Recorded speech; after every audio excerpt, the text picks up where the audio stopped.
السلام علیکم دوستوں، آج آپ لوگوں کے سامنے مفتی سلمان اظہری صاحب کا بہت خوبصورت بیان پیش کر رہا ہوں۔ ویڈیو کو شروع کرتے ہیں۔ تمہیں پتا ہے، تمہیں ابھی اندازہ نہیں ہے نوجوانوں، تم جن کو اپنا مسیحا سمجھ بیٹھے ہو یہ حقیقت میں ڈاکو ہیں۔ یہ دنیا تمہارے لوٹ مار کی منتظر ہے۔ ہماری بچیاں بھی، میرا میسج پہنچتا ہے تو پہنچاؤ، جو یہ سمجھتی ہیں کہ ان کی آزادی کی بات کرتے ہیں، حقیقت میں وہ آزادی نہیں دینا چاہتے، وہ تمہارے جسم کے متلاشی، وہ ہوس پرست ہیں۔ ہم نے کہیں ایک حکایت پڑھی تھی کہ بھیڑیے جو ہے، بھیڑیے جانتے ہیں، بھیڑیوں نے یہ باہر آ کر کے اعلان کرنا شروع کیا کہ بکریوں کو آزادی دے دو، بکریوں کو آزادی دے دو۔ ارے بھیڑیا تو بکری کو کھاتا ہے، لیکن بکریوں کی حمایت میں نعرے لگ رہے ہیں۔ سیم آج کی سچویشن میں آپ کو بتا رہا ہوں، بھیڑیے آئے ہیں محلے میں اور نعرے لگا رہے ہیں بکریوں کو آزادی دو، بکریوں کو آزادی دو۔ اور چند بکریاں جب بھیڑیوں کو نعرہ لگاتے ہوئے سنی تو ان کو لگا کتنے اچھے بھیڑیے ہماری عزت کی بات کر رہے ہیں، ہماری حمایت، آزادی ہونا چاہیے، صحیح بات ہے۔ سب بکریاں مل کر کے کہنے لگی ہم کو بھی آزادی چاہیے، آزادی۔ دیکھو بھیڑیے جو ہے ہماری حمایت میں گلیوں میں نکلے، بینر نکالے، پوسٹر نکالے، ہاں پروٹیسٹ کر رہے ہیں ویمن رائٹس کے متعلق۔ تو جو بوڑھی بکریاں تھیں انہوں نے سمجھایا، کہا کہ اے بچیو، آزادی نہیں ہے، یہ اچھی چیز نہیں، تمہاری عزت مالک کے گھر میں ہی سلامت ہے، یہیں رہو، جو ہمارا مالک ہے وہ ہماری دیکھ بھال اچھی کر رہا ہے، باہر جاؤ گی آزادی، یہ بھیڑیے تمہیں چھوڑیں گے نہیں۔ کہا بوڑھی بکریوں کو ان سبوں نے گالیاں دی کہ یہ اماں پرانی باتیں کرتی ہیں، تمہارا دور اور تھا، ہمارا دور اور ہے، ہمیں آزادی چاہیے، آزادی چاہیے۔ اور دھرنے پر بیٹھ گئیں۔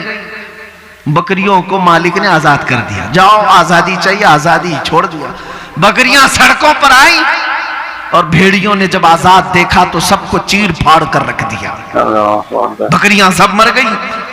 ایک حکایت، یہ کوئی لطیفہ نہیں، سیم سچویشن آج میں اپنی بچیوں کو سمجھاتا ہوں۔ جو لوگ تمہاری آزادی کا نعرہ لگا رہے ہیں، اگر ان کو اتنی ہی تمہاری عزت پیاری ہوتی تو یہ کلبوں میں اور اسٹیجوں پر ننگا لا کر تمہیں کبھی نہیں کھڑا کرتے، تمہیں کئی لوگوں کے بستروں پر جانے پر مجبور نہیں کرتے۔ یہ حقیقت میں تمہارے جسم کے ننگے پن کے ہوس کے پجاری ہیں، انہیں صرف اور صرف ہوس اپنی پوری کرنی ہے۔ اسی طرح ہے نوجوانوں، تمہیں جو دنیا کی طرف بلا کر یہ کہتا ہے کہ اس میں آزادی، اس میں فریڈم اور اس میں عزت ہے، یہ در حقیقت تمہیں جانور بنانا چاہتے ہیں۔ اور کچھ نوجوان بن گئے، کانوں میں بالیاں بھی آ گئی، ہاتھوں میں چوڑیاں آ گئی، سروں میں چوٹیاں آ گئی، کپڑے بھی جگہ جگہ سے پھاڑ کر پہننے لگے اور اس کو فیشن کہنے لگے۔ تمہیں عورتوں کی چیزیں دے دی گئی، تمہیں سمجھ بھی نہیں آیا۔ کتنے نوجوان ہیں وہ یہ سوچے بغیر سب کرنے لگ گئے۔ ارے تمہیں نہ مرد بنا رکھا، نہ عورت بیچ کا بنا کر چھوڑ دیا دنیا میں، پھر بھی تم سمجھ رہے ہو کہ یہ ابھی فیشن ہے، فیشن ہے، تھکے جا رہے ہو۔ اور آؤ میں تمہیں بتاتا ہوں، ہمارے درد کو اگر سب سے زیادہ محسوس کرنے والا کوئی ہے، ہمارے غم کو سب سے زیادہ سہنے والا کوئی ہے، وہ میرے آقا مدینے کے تاجدار کی ذات۔ سبحان اللہ۔ خود میرے آقا فرماتے ہیں، میرے امت کے کسی کے پاؤں میں کانٹا بھی چبھے تو اس کا درد مجھے ہوتا ہے۔ ہے کوئی دنیا میں اس طرح؟ ایک روایت سنو، توجہ ادھر توجہ۔ جب میرے آقا صلی اللہ تعالی علیہ وسلم کی وفات کا وقت قریب آیا، سنو اے مسلمانوں، ملک الموت حجرے میں داخل ہو گئے، اجازت لے کر آئے۔ یہ آخری دن تھا میرے آقا کا، نزع کا وقت چل رہا ہے۔ نزع اور سکرات کس کو کہتے ہیں پتہ ہے؟ اس وقت آدمی اپنی ماں بہنوں کو اور بھائی باپ کو نہیں پہچانتا۔ سکرات کے وقت تو آدمی کو اپنا نام تک یاد نہیں رہ جاتا، بڑی سخت حالت کا نام ہے سکرات۔ اچھے لوگ اپنوں کو بھول جاتے ہیں، نہیں یاد رہتا۔ نبی مکرم شہنشاہ دو عالم مصطفیٰ جان رحمت صلی اللہ علیہ وسلم کا آخری وقت ہے، ملک الموت آئے اجازت لے کر روح قبض کرنے کے لیے، تب جانتے ہیں میرے نبی نے سب سے پہلے سوال کیا کیا اسرائیل سے؟ اے ملک الموت، یہ نزع اور یہ سکرات کی جو تکلیف ہے بہت سخت ہے، ذرا یہ بتاؤ کیا یہ تکلیف میری امت کو بھی دی جائے گی؟ اللہ، یہ تکلیف کیا میری امت کو بھی آئے گی؟ کون ہے جو ہمارے سکرات کی تکلیف کو بھی اپنے نزع کے وقت یاد کر رہا ہو؟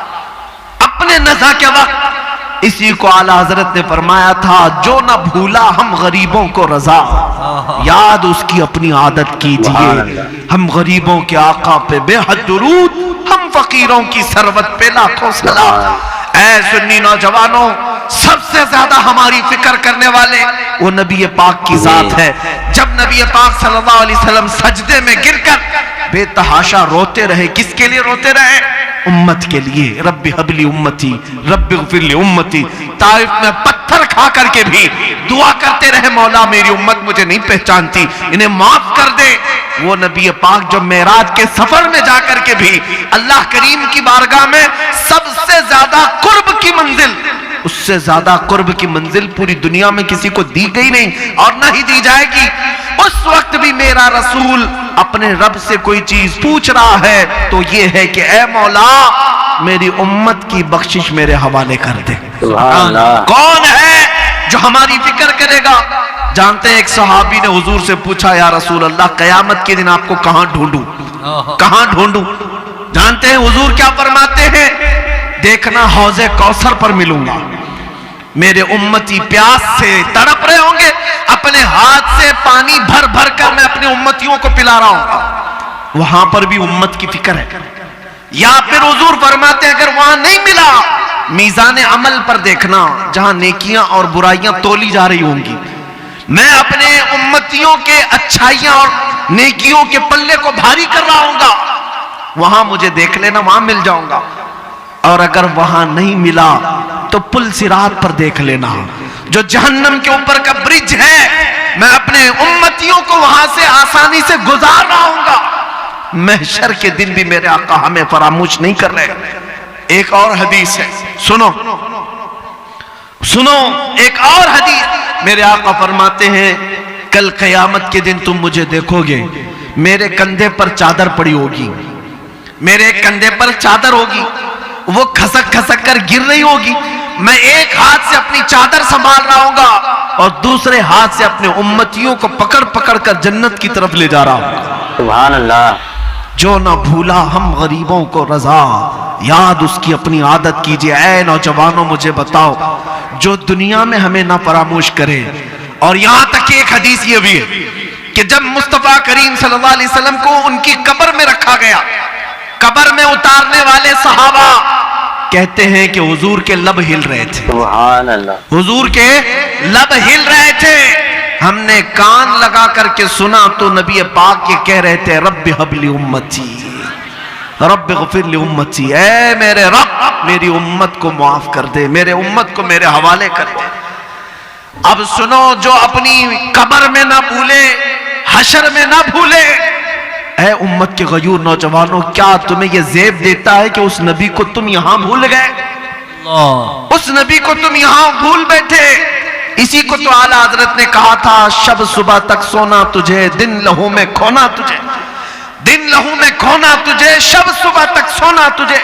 شرم نبی خوف خدا یہ بھی نہیں وہ بھی نہیں۔ آ جاؤ اے نوجوانوں، ہمیں سب سے زیادہ پیار کرنے والا آمنہ کا لال ہے، ہم کو سب سے زیادہ محبت کرنے والی ذات مدینے کے تاجدار کی ہے۔